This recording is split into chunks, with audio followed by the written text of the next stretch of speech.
Welcome to the Slop Farm. Enjoy the video. In this video, I will explain how to buy at Binance step by step.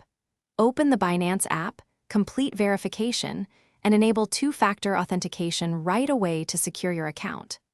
Next, link a bank account or card and choose how much you want to deposit. I will walk you through placing a buy order, selecting market or limit, and reviewing fees so you feel confident when making your first purchase.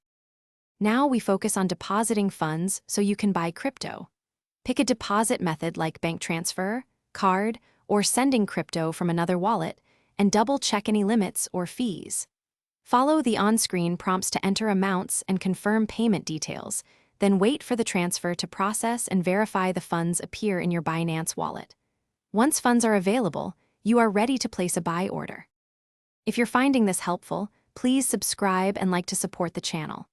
Quick recommendation: the Shark AI Ultra Robot Vacuum is a smart helper with voice control, mapping, and strong suction that saves time while you manage finances or research trades. It even avoids cables so you can focus on buying crypto, not sweeping floors. Check the description for the link and other deals, and now let's get back to the video. Next, we place the buy order and complete the transaction. Choose the trading pair you want, then pick market for immediate purchase or limit to wait for a specific price. Enter the amount to spend or the crypto amount to receive, and review the estimated fees and final totals carefully. Confirm the order and monitor the trade until it fills, then move your assets to a secure wallet if you plan to hold long-term. Thanks for watching. Consider subscribing if we helped you today.